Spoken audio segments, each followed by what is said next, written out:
Alors, bonjour à tous. Nous allons entendre encore quelques minutes le temps que les derniers participants arrivent. On va dire encore, allez, 2 petites minutes.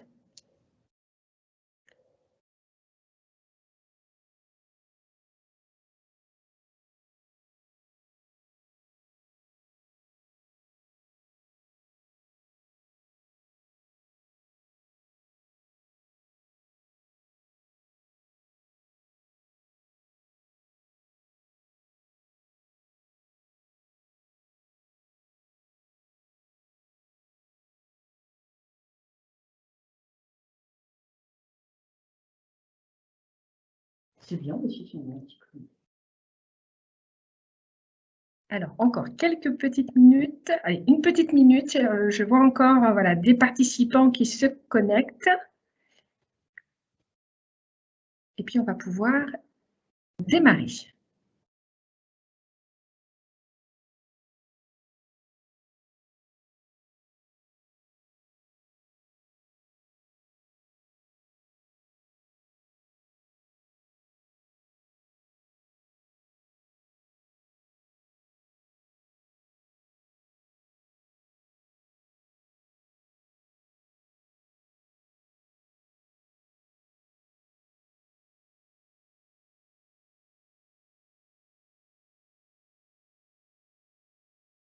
Tu veux me présenter peut-être? Alors, bonjour à tous. Alors, on va démarrer et puis les autres arriveront au fur et à mesure. Alors, bonjour à tous et ravie de pouvoir partager ce moment avec vous aujourd'hui. Alors, avant de commencer, je vais quand même me présenter. Je suis Sophia Tundiaï, je suis la fondatrice et dirigeante de Human Cap et je suis accompagnée de Sarah. Alors, bonjour à tous, donc je suis Sarah Victor, donc je suis consultante handicap chez Human Cap. Donc mon rôle, ça va être d'intervenir sur tous les sujets autour du handicap, quels qu'ils soient, ils peuvent être assez nombreux.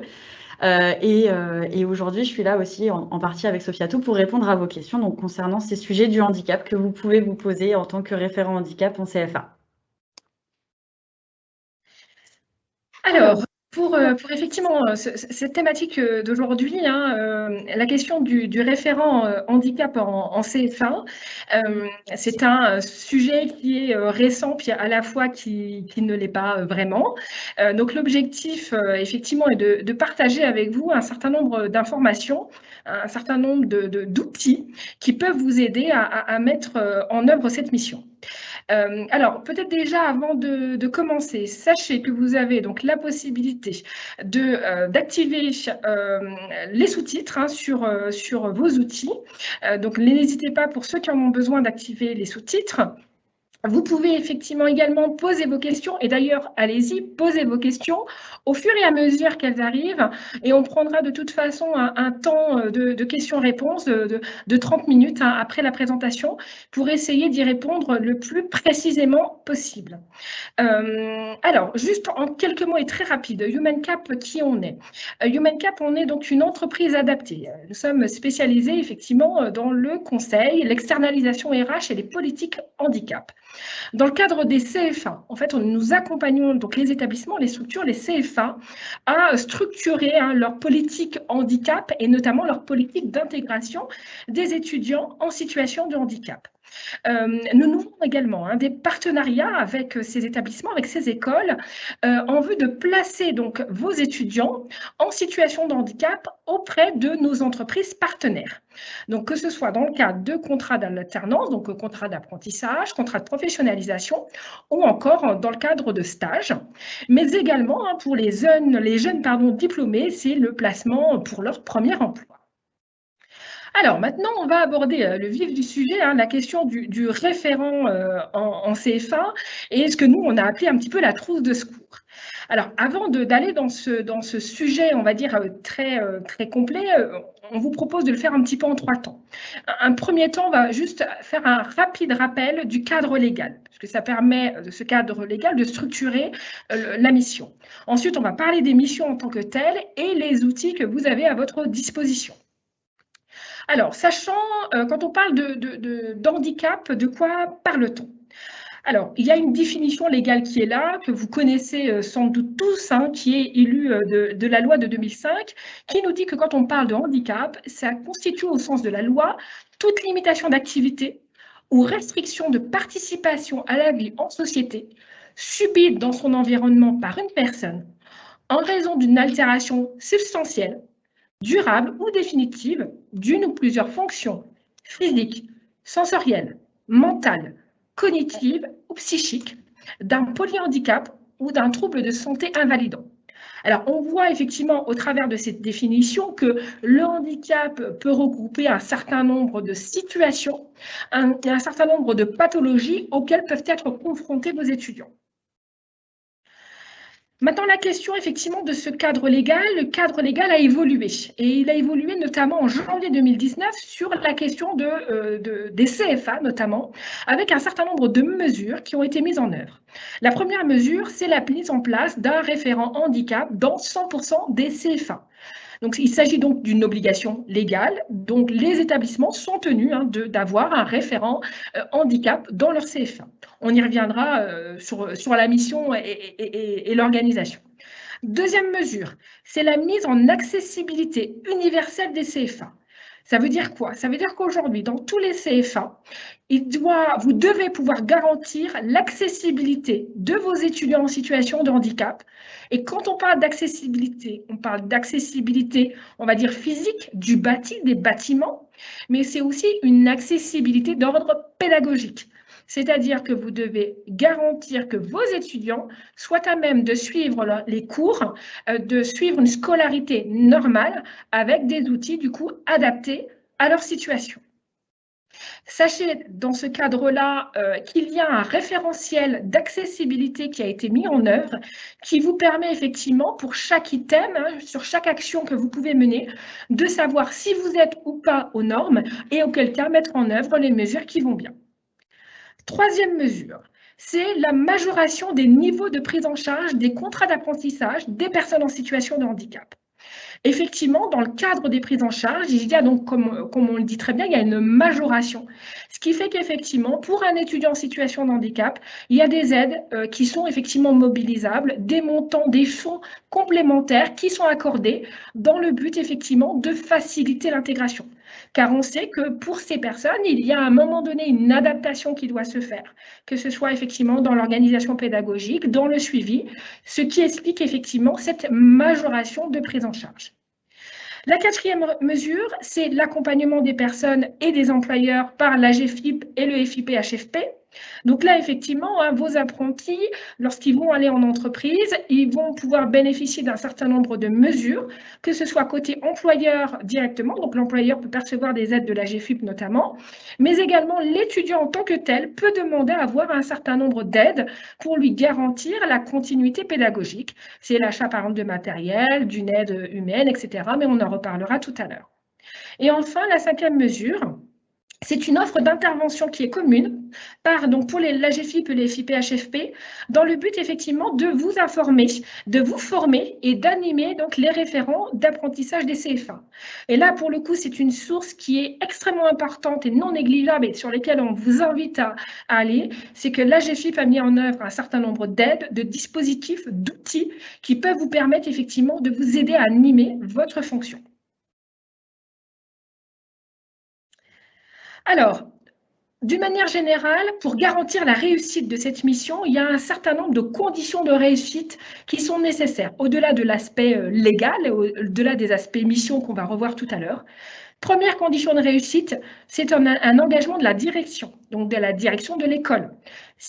On aura beau désigner un référent handicap, si la direction n'est pas officiellement et véritablement engagée, c'est compliqué de la mettre en œuvre. Deuxième condition de réussite, c'est d'inscrire en fait le projet handicap dans votre projet d'établissement. C'est-à-dire qu'il ne faut pas voir effectivement cette mission comme une mission un petit peu à part, mais ça doit être véritablement une mission qui est intégrée dans la politique de l'établissement. Ensuite, autre condition de réussite, c'est la responsabilisation de chacun des membres de l'établissement. C'est-à-dire qu'il y a effectivement un référent handicap. Vous, en tant que référent handicap, vous avez ce rôle, vous avez cette mission. Pour autant, seul, vous ne pourrez rien faire. Vous avez besoin, à vos côtés, d'avoir l'équipe administrative qui va être en charge aussi d'accueillir les étudiants, de les accompagner administrativement, mais également l'équipe pédagogique qui sont encore plus au quotidien avec les étudiants et qui sont là aussi pour assurer leur intégration. Et puis enfin, c'est identifier, une fois que le référent handicap est identifié, c'est aussi le former, lui donner les moyens d'agir. Le former, comme vous le faites aujourd'hui d'une certaine manière, c'est de pouvoir participer à des webinaires, voire même à des formations, parce qu'il existe des formations de référents handicap, mais aussi que vous ayez les moyens. Donc ça peut être du moyen matériel, ça peut être aussi des moyens en temps, parce qu'on sait parfois que voilà, cette mission, elle est attribuée à une personne, mais qui n'a pas forcément le temps d'eux. Mais au fond, c'est nécessaire qu'il y ait véritablement un temps dédié pour cette mission.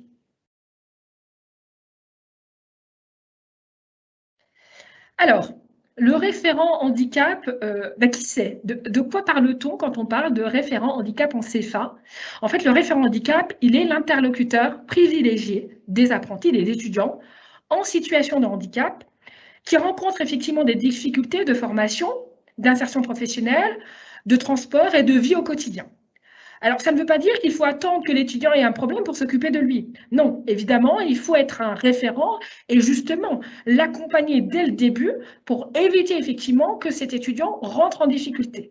Et donc, vous êtes, vous, un soutien des apprentis en lui apportant effectivement des réponses personnalisées à sa situation, mais vous êtes aussi un référent pour sa famille, pour les étudiants qui sont également accompagnés par les proches. Et l'objectif du référent handicap, c'est, comme je le dis, apporter des réponses personnalisées et adaptées aux besoins de l'étudiant et à sa situation, j'ai envie de dire, à l'instant T.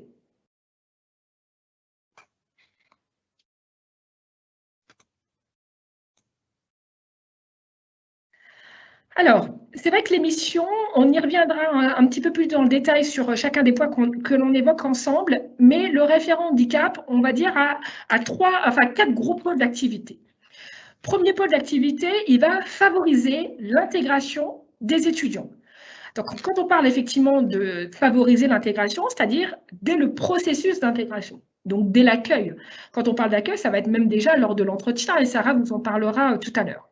Mais ça va être au moment de l'entretien, ça va être au moment où effectivement il a été validé qu'il intègre l'école, vous devez assurer son accueil, vous devez sécuriser son parcours de formation, c'est également l'orienter dans son parcours professionnel, et puis effectivement s'assurer que même lorsqu'il est en entreprise, que son intégration en entreprise se passe dans de bonnes conditions. Vous êtes véritablement cet interlocuteur privilégié vers qui le jeune, l'étudiant, peut effectivement solliciter et se rapprocher. Vous êtes effectivement, en tant que référent handicap, un point de repère. Vous êtes un point de repère en cas effectivement d'incidence sur le parcours pour que, effectivement, que vous soyez là pour apporter des solutions aux étudiants, mais également aux employeurs. Parce que vous pouvez aujourd'hui avoir des employeurs un peu perdus aussi par rapport à ces situations et vous êtes là aussi pour les aider. Vous êtes là également en tant que en charge de la communication interlocuteur. Interlocuteur vis-à-vis des apprentis, vis-à-vis des étudiants, mais également, comme je le disais, vis-à-vis de son environnement personnel. Mais vous êtes également en charge du dialogue avec l'équipe administrative, l'équipe pédagogique. Et on sait que parfois, dans les CFA, ça peut être très compliqué puisque certains professeurs ou équipes ne sont pas forcément sensibilisés sur le sujet et peuvent être réticents effectivement à mettre en œuvre un certain nombre de choses. Et votre rôle, effectivement, va être effectivement de les sensibiliser, de les accompagner pour faire en sorte que les choses se passent au mieux. Et puis enfin, votre rôle, vous êtes l'interlocuteur des entreprises, donc vous devez effectivement prospecter les entreprises, mais aussi démontrer aux entreprises l'intérêt d'avoir recours à des étudiants performants tels que vous les suivez aujourd'hui, et puis démontrer que vous aussi, en tant que référent CFA, vous mettez les moyens pour garantir la réussite de vos étudiants pendant leur parcours. Et ça, c'est un point important parce que ça rassure également les employeurs. Alors, Sarah va reprendre la main et elle va rentrer avec vous un petit peu plus dans le détail. Alors, tout d'abord, déjà, bienvenue aux nouveaux participants qui sont arrivés en cours de route. Je vous invite de reprendre la parole. Je veux dire, n'hésitez pas à poser vos questions au fur et à mesure. notamment parce que vous ne vous en rendez pas compte, on a un petit décalage de 1 ou 2 minutes. Donc, n'hésitez pas à poser vos questions pour qu'on puisse avoir le temps de réponse juste après et qu'on puisse du coup avoir déjà toutes les questions. Alors, moi, je vais venir détailler tout ce que Sofiatou a pu vous expliquer en vous donnant notamment quelques outils. Alors, donc, on l'a dit, la mission numéro 1 du référent handicap, c'est l'accueil. Effectivement, quel que soit le rôle du référent handicap dans le CEFA, donc qu'il soit professeur de maths ou bien responsable des admissions, ce référent handicap doit être là pendant les entretiens d'admission. Pourquoi? Parce que, en fait, en participant aux entretiens, ça va lui permettre d'avoir déjà de connaître tous les étudiants, d'être identifié, ça va favoriser en tout cas son identification, et surtout, ça va lui permettre de lui identifier les situations de handicap potentielles. Je vous expliquerai après quelques petites astuces, entre guillemets, pour identifier des situations de handicap quand elles ne sont pas très clairement données et explicitement dites. Donc, lui, il va être là pour identifier le handicap. Alors, bien entendu, il n'y a pas d'obligation de parler du handicap dès le premier entretien. Vous venez de vous rencontrer, c'est peut-être bien de mettre quelques bases avant d'aborder ce sujet. Notamment, il est possible que certaines personnes n'aient jamais été confrontées à l'idée d'être elles-mêmes concernées par une situation de handicap. Et dans ces cas-là, ça peut être quelque chose qui est difficile aussi à entendre. Et il ne faut pas hésiter, dans ces cas-là, à prendre son temps pour l'aborder, notamment dans un deuxième temps. Et dans ces cas-là, le référent handicap doit, pour les étudiants pour lesquels il a eu une suspicion d'une situation de handicap, ou même si elle a été clairement explicite, être présent lors d'un deuxième entretien pour sensibiliser la personne et sa famille donc, à une potentielle situation de handicap, expliquer clairement ce que ça veut dire, ce que ça signifie. Il faut aussi dédramatiser le sujet parce que ça peut faire peur. Et surtout, vous allez pouvoir ensemble parler des potentiels aménagements de parcours s'il y en a besoin. Ces aménagements de parcours qui peuvent être aussi validés de la part d'un médecin du travail, si jamais c'est très spécifique. Mais en l'occurrence, les aménagements de parcours les plus connus sont déjà le rallongement du temps de diplôme et d'études. Par exemple, un diplôme en 2 ans peut s'effectuer en 3 ans pour une personne en situation de handicap. Ça peut être aussi l'aménagement des partiels, ça peut être aussi la transmission des cours ou même un binôme dans les étudiants. Enfin, il existe énormément de solutions. N'hésitez pas à poser vos questions d'ailleurs si vous avez quelques situations dans la mesure où je peux essayer d'y répondre. Donc ça va être la partie plutôt parcours étudiant, donc la partie école. Mais votre rôle, étant donné que vous travaillez dans un CFA, ça va être aussi de faire le lien avec l'entreprise de l'apprenti. Il est possible que l'apprenti ait, lui, besoin d'un aménagement de poste en entreprise. Et dans ces cas-là, c'est votre rôle de venir sensibiliser l'entreprise. Donc, une fois de plus, dédramatiser le sujet, expliquer quels sont les tenants et les aboutissants, et puis parler des différents aménagements qu'il faut mettre en place ou qui sont préconisés à mettre en place. Et enfin, votre rôle, ce ne sera pas uniquement l'admission et la mise en place des solutions, mais surtout le suivi, parce que potentiellement, quelque chose que vous avez mis en place devra être adapté ensuite. Donc, c'est important de suivre aussi ce que vous avez pu mettre en place. Donc, ça, c'est pour la partie accueil. Je vous avais parlé des différentes petites choses qui peuvent vous mettre la puce à l'oreille sur l'identification d'une situation de handicap chez un jeune. Tout d'abord, ça peut être un CV donc, avec des interruptions de parcours. On peut penser aussi notamment à une reconversion professionnelle. S'il y a eu plusieurs années de pause et qu'ensuite cet apprenti reprend les études, dans ces cas-là, on peut imaginer qu'il s'agit d'un accident de la vie, d'une situation de handicap, une situation de santé qui a fait que cette personne a dû se reconvertir. Ça peut être intéressant de venir poser la question de ce qui s'est passé pendant cet événement, ce trou qu'il y a sur le CV et demander quelle est la raison de la reconversion. Ça peut être tout autre chose, tout comme ça peut être un indicateur. Ça peut être des particularités sur le parcours scolaire. On pense aux classes Ulysse, on pense au parcours en IME. S'il y a des particularités de cette façon-là ou énormément de redoublement, ça peut être une situation de handicap. Pareil, ce sont des questions à venir poser sans être trop frontales, mais plutôt demander, voilà, qu'est-ce qui s'est passé? Pourquoi est-ce que vous avez redoublé tant de fois?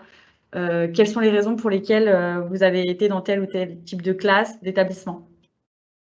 Après, il y a tout simplement aussi la situation d'un handicap qui est manifeste, qui est visible, ou bien qui est ouvertement dit. Donc, dans ces cas-là, pareil, pas forcément besoin d'en parler dès le premier entretien, sauf si c'est le souhait de l'apprenti ou de sa famille, mais de venir en parler lors d'un deuxième échange. Ensuite, ça peut être aussi un comportement inhabituel. Vous qui avez l'habitude de rencontrer des jeunes et de les côtoyer tout au long de l'année, si vous voyez un comportement qui est inhabituel, notamment dans la compréhension peut-être, ou bien une personne qui est vraiment beaucoup en retrait, ça peut être des indicateurs et au-delà de vraiment suspecter directement une situation de handicap, votre rôle en tant que référent handicap, c'est de vous rapprocher de ces personnes pour aller les questionner. Et enfin, ça peut être tout aussi évidemment une personne qui est orientée via un organisme spécialisé. Je pense à Arpège, par exemple, ou bien des organismes un petit peu plus indépendants. Mais si cette personne est accompagnée par un organisme qui vient présenter cet apprenti, ça peut être également un signe. Enfin, vos missions principales, donc c'est l'écoute et le dialogue. On l'a ressenti par rapport à tout ce que j'ai pu vous dire, étant donné que vous êtes là pour les premiers entretiens. Votre rôle, ça va être vraiment de pouvoir écouter, dialoguer. On a parlé de dialoguer avec les apprentis et leurs familles, c'est une première chose. Mais vous devez être aussi identifié de la part d'autres intervenants. Ils apparaissent ici, vous devez être identifié par l'équipe pédagogique. Effectivement, des professeurs qui sont au contact quotidiennement avec les étudiants, ils vont être en mesure d'identifier une situation que vous ne serez pas forcément en mesure d'identifier si vous n'êtes pas au quotidien avec ces apprentis, si vous n'avez pas un rôle de professeur. Mais par contre, l'équipe pédagogique, elle, peut être en mesure de les identifier. Donc, votre rôle, ça va être de faire en sorte que toute l'équipe pédagogique sache que vous êtes là, qu'ils peuvent vous solliciter, qu'ils peuvent aussi tout simplement vous poser des questions, même sans avoir des doutes avérés, mais au moins vous poser une question sur une situation. Et l'objectif, c'est que vous soyez bien identifié de ce côté-là.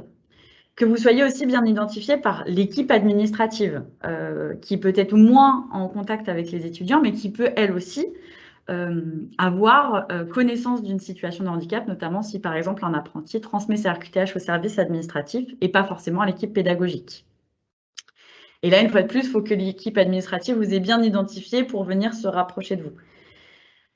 Votre rôle, ça va être aussi, auprès de l'équipe du CFA, de les sensibiliser et de les former pour qu'eux aussi soient en mesure d'identifier ces situations et avoir une première idée de ce que peut être une situation de handicap.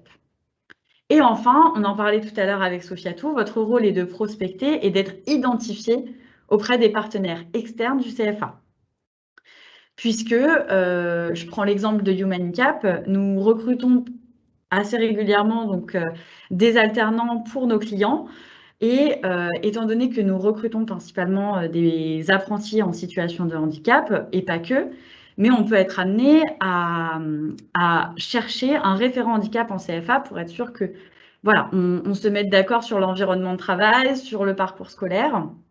Et donc, c'est important de pouvoir être identifié en externe pour les entreprises partenaires qui souhaiteraient avoir plus d'informations, peut-être même être orientés, sensibilisés sur ce qu'ils peuvent mettre en place.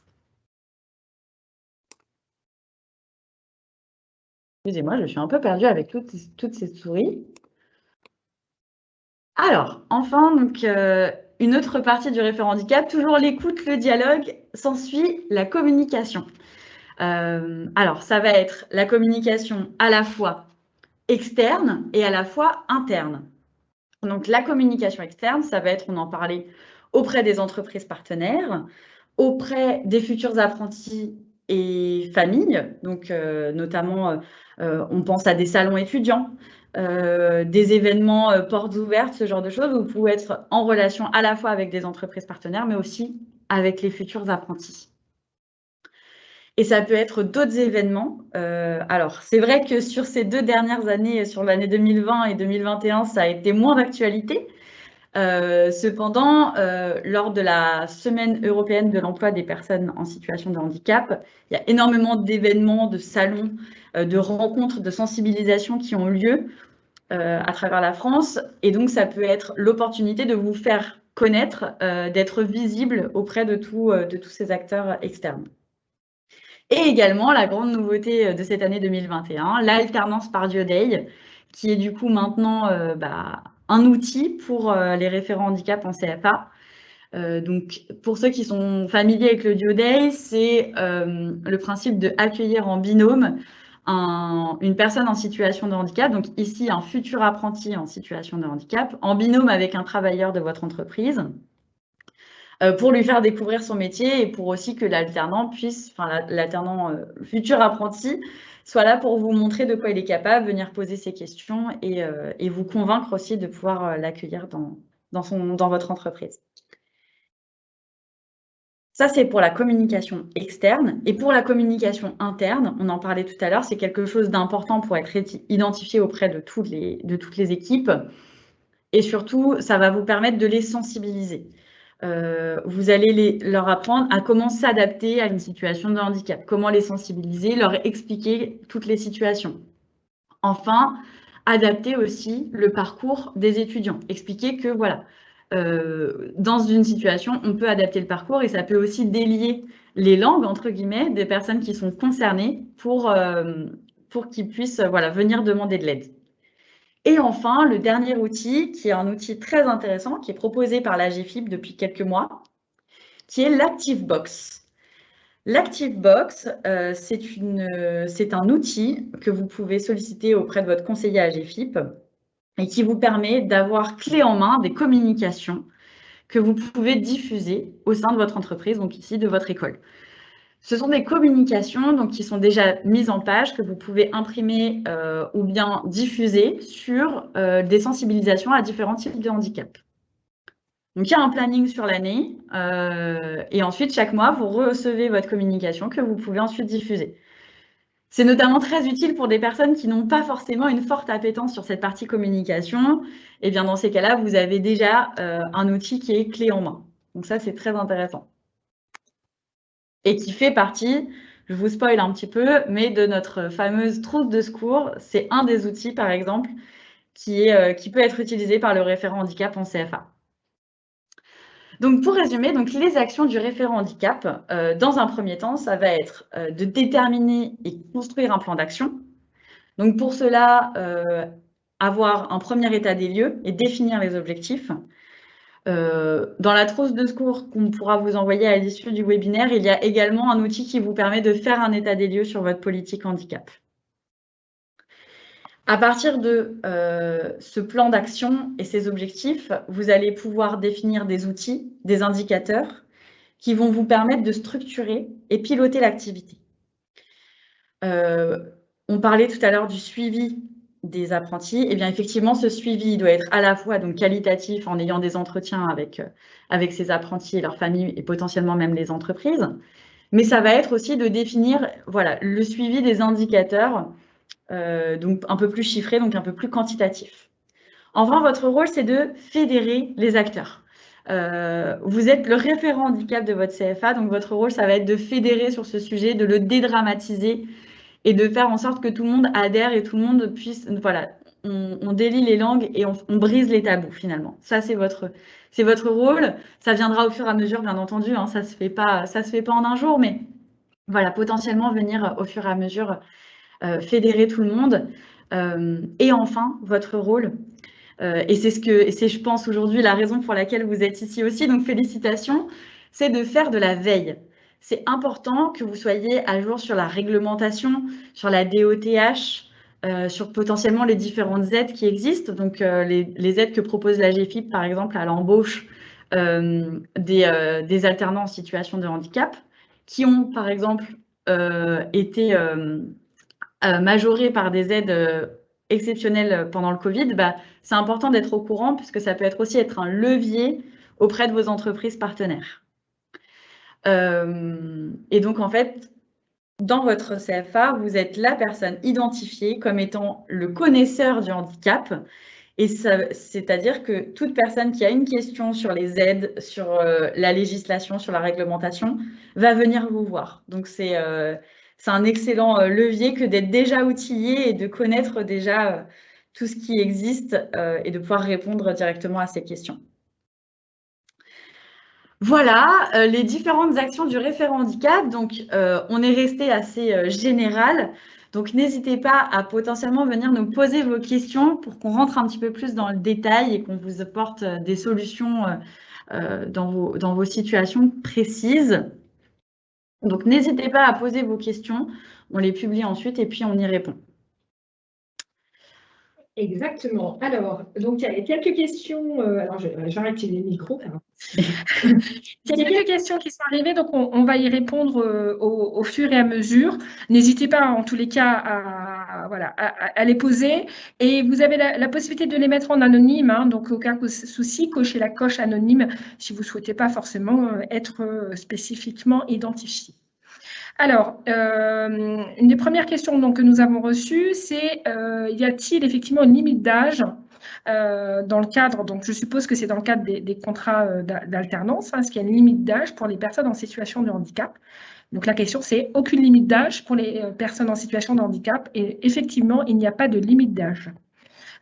Et c'est la particularité hein, sur la partie alternance, hein, puisqu'on sait qu'il y a en principe ces limites d'âge. Ce n'est pas le cas pour les personnes en situation de handicap.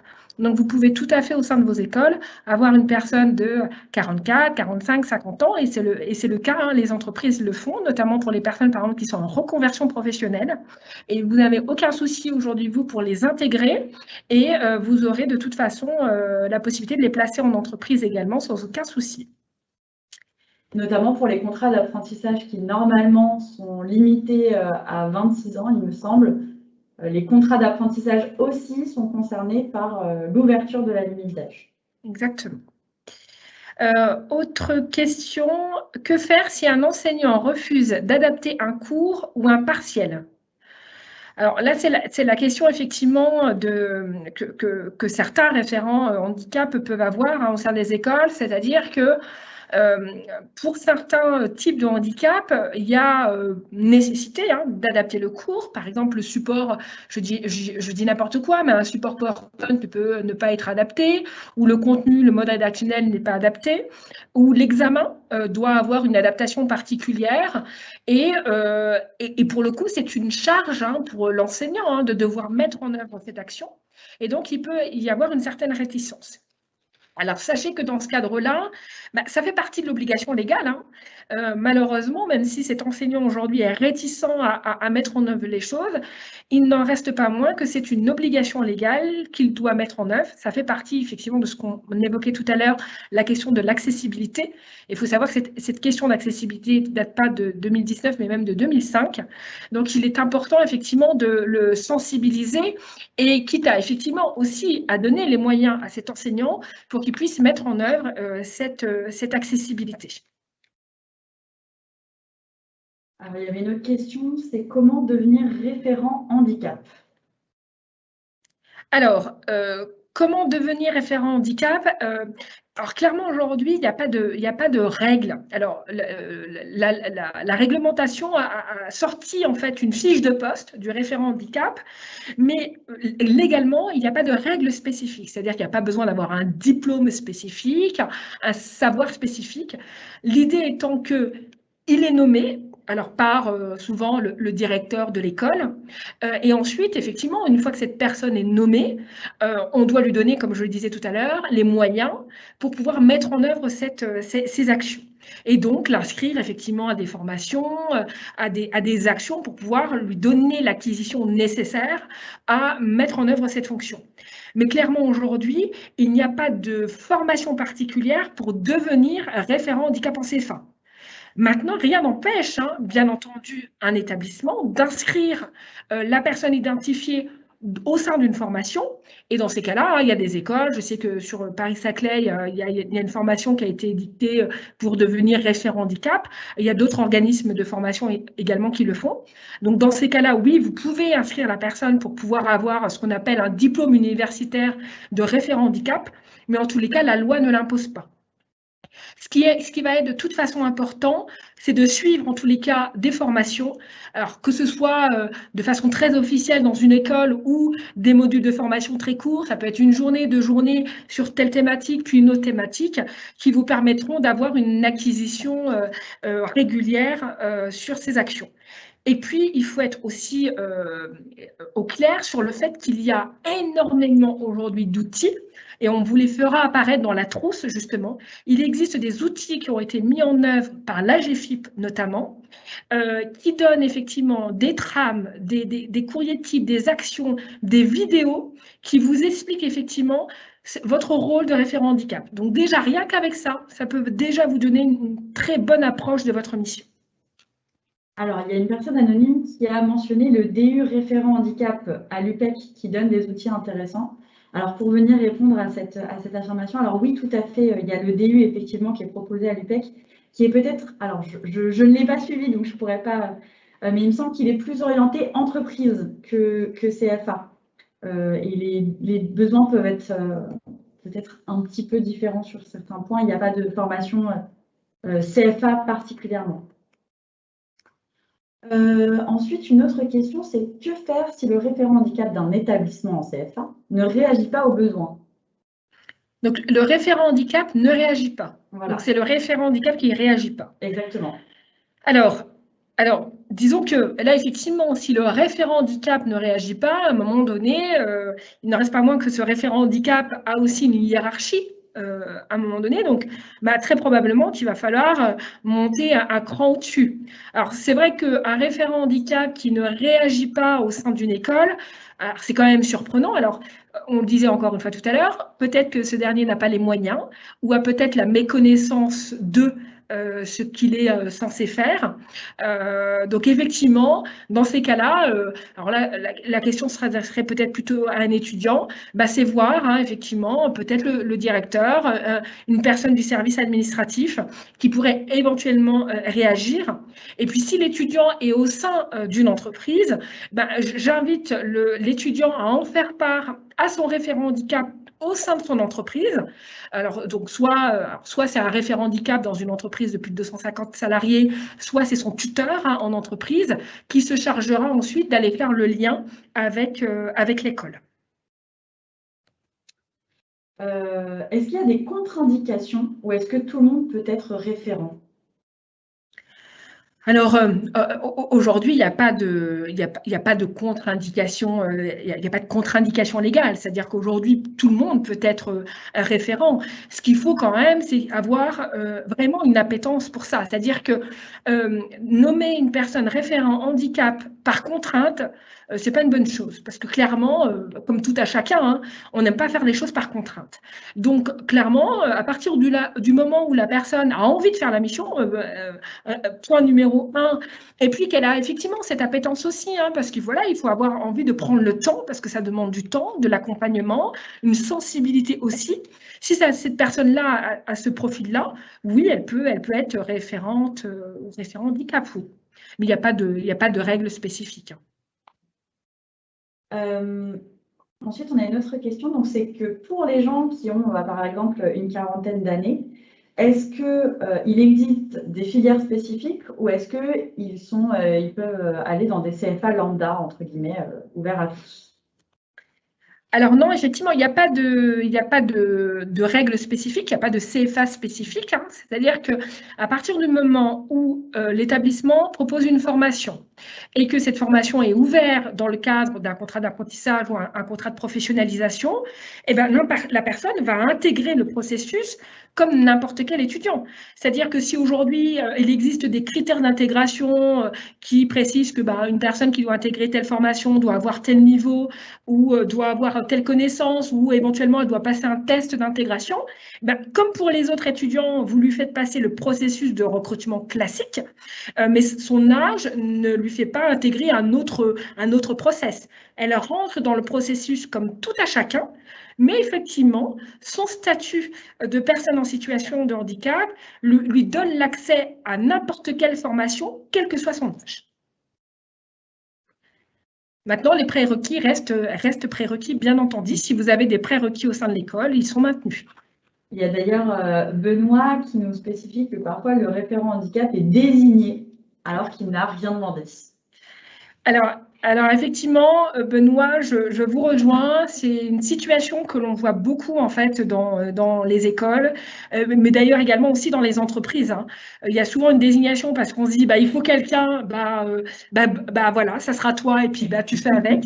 Et malheureusement c'est une réalité. Et là encore une fois, je pense que alors la personne désignée, soit elle se dit pourquoi pas, je vais y aller, je vais faire, et du coup qu'elle se donne les moyens et qu'elle demande aussi à avoir un minimum de moyens pour mettre en œuvre les choses. Malheureusement, si elle est désignée et qu'elle n'a pas envie, je crains que de toute façon, même pour la suite, ça ne pourra pas fonctionner.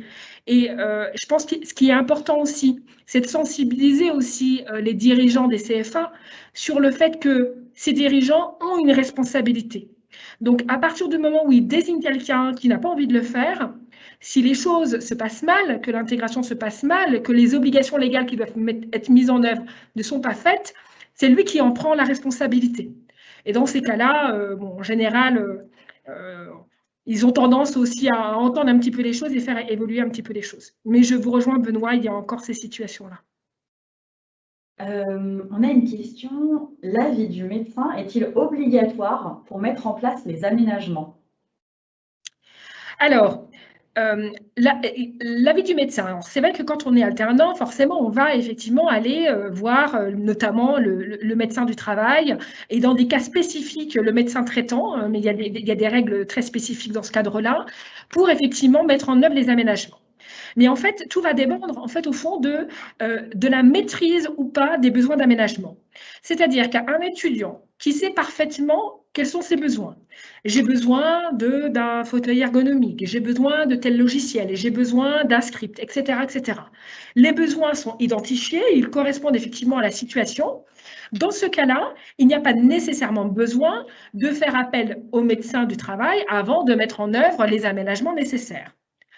En revanche, quand il y a une incertitude sur les aménagements nécessaires, là, effectivement, il est bien quand même d'avoir un avis du médecin qui, lui, va pouvoir identifier avec l'étudiant quels sont les besoins spécifiques et du coup, le matériel spécifique nécessaire pour pouvoir garantir cette réussite.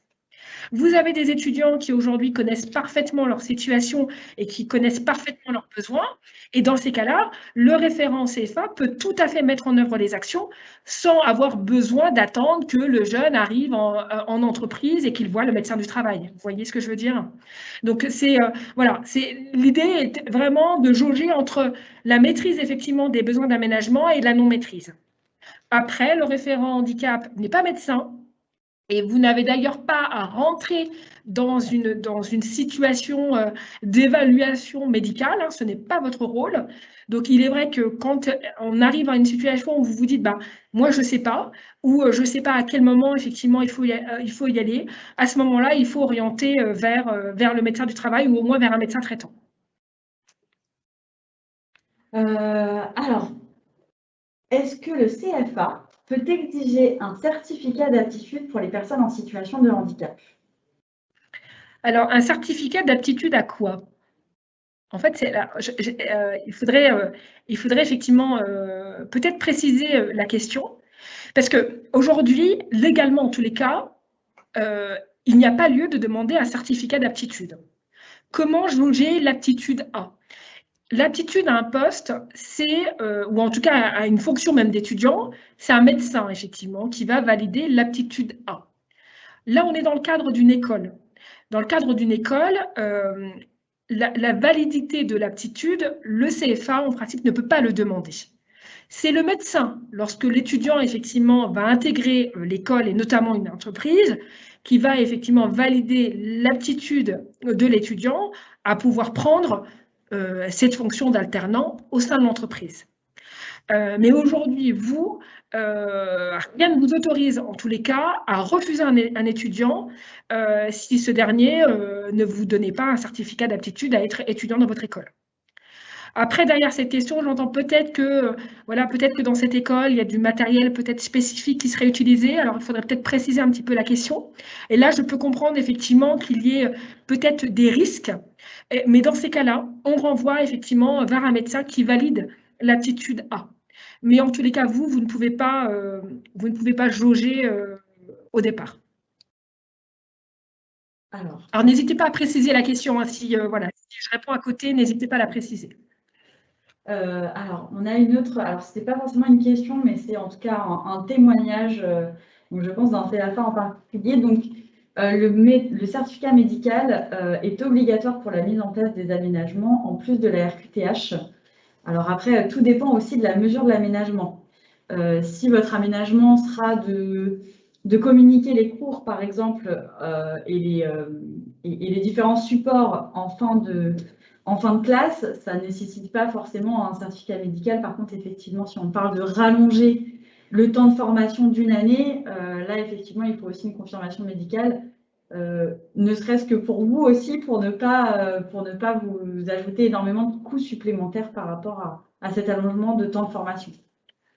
Et puis là où effectivement il faut peut-être préciser aussi, c'est qu'à partir du moment où vous allez mobiliser les aides, notamment de l'AGFIP, nécessairement dans les demandes d'aide auprès des AGFIP, il y a effectivement cette notion de certificat médical que l'AGFIP demande, hein, et ce qui est tout à fait normal pour effectivement justifier cette demande, hein, le recours à cette aide. Et donc là, oui, effectivement, il y a nécessité de toute façon d'avoir un certificat médical. Ce qui est certain, c'est qu'en tous les cas, là où ça va être important, c'est comme je le disais, c'est-à-dire qu'il y a des mesures d'aménagement aujourd'hui qui ne nécessitent pas nécessairement d'avoir recours à la GFIP, ni même de recours à un médecin, qui sont des mesures d'aménagement facilement mises en œuvre. Et dans ces cas-là, il ne faut pas attendre en tous les cas à ce certificat médical pour les mettre en œuvre. Alors, pour l'instant, nous n'avons pas d'autres questions. Si vous avez encore une question, n'hésitez pas à la poser. J'en profite de ce petit temps en attendant si d'autres questions arrivent. Pour vous indiquer que, donc, comme on avait pu vous l'expliquer sur le différent canal sur lequel vous nous avez découvert pour participer à cet événement, on vous propose de vous envoyer donc, cette fameuse trousse de secours du référent handicap en CFA. Donc, c'est un document qui répertorie 10 outils que vous pouvez utiliser en tant que référent handicap.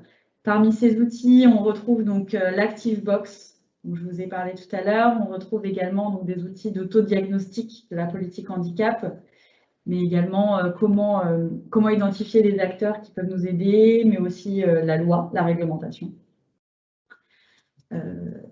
Alors, nous avons eu donc d'autres questions. Alors, donc, pour le certificat d'aptitude, on a eu une précision. Donc, en fait, c'est parce que l'étudiant en question a déclaré une chimio. Et donc, le CFA exige un certificat pour l'accepter. Et donc, il se dit que peut-être qu'il n'aurait pas dû le dire. D'accord. Alors, effectivement, c'est vrai que dans cette situation, probablement hein, que le CFA se dit l'étudiant est en chimio, on prend peut-être des risques à ce que cet étudiant puisse avoir un incident hein, au sein de l'école, un malaise ou autre, et que du coup, effectivement, il se positionne en se disant on va peut-être se couvrir un petit peu, demander un certificat d'aptitude à rentrer dans l'école avant de l'intégrer officiellement. Alors, j'ai presque envie de vous dire, il n'aurait peut-être pas dû le dire, Effectivement, s'il ne l'avait pas dit, on ne lui aurait pas posé la question, ça c'est clair et net. Après, il est vrai que nous, ce qu'on dit quand même aux étudiants, c'est que quand on a besoin d'un aménagement, quand on est dans une situation particulière et sensible, il y a quand même tout intérêt à en parler à la personne qui va la recevoir, au référent handicap. Et votre rôle aussi, vous, en tant que référent handicap, c'est de pouvoir aussi rassurer l'étudiant sur sa situation et sur le fait que l'école va prendre en charge la situation. Pour autant, aujourd'hui, il est délicat, voire même, je vais être peut-être un peu trivial, mais pas normal qu'on demande ce certificat d'aptitude pour ce motif-là. Ça ne justifie pas, c'est une forme de présélection d'une certaine manière au regard de l'état de santé. Et ça, si je devais mettre un mot cru, c'est clairement de la discrimination. Donc ça ne se justifie pas en l'état actuel tel que vous l'écrivez comme ça. J'ai peut-être pas tous les tenants et aboutissants, mais comme ça à chaud, je vous dirais que c'est pas possible. Alors, on demande également si un seul entretien avec l'apprenti suffit pour la mise en place d'un aménagement seul. Donc un aménagement simple, pardon. Alors ça, tout dépend en fait de la situation. Il n'existe pas pour moi une seule réponse, étant donné que chaque situation est différente. Ça dépend si l'apprenti en question a connaissance de sa situation de handicap et s'il a déjà eu des aménagements par le passé de ce type-là. Et donc dans ces cas-là, voilà, si vous connaissez déjà les aménagements qui ont eu auparavant dans ces études précédentes, dans ces cas-là, pas forcément besoin d'aller plus loin. Si c'est plutôt le cas d'une personne qui n'était pas au courant de sa situation comme étant une situation de handicap, comme de nombreuses situations de handicap, et bien dans ces cas-là, il y aura peut-être plusieurs entretiens qui vont être nécessaires et donc un avis médical si jamais vous aussi, en tant que référent handicap, vous n'avez pas forcément la connaissance de cette situation précisément et que vous ne savez pas forcément quels aménagements peuvent être pertinents pour cette situation.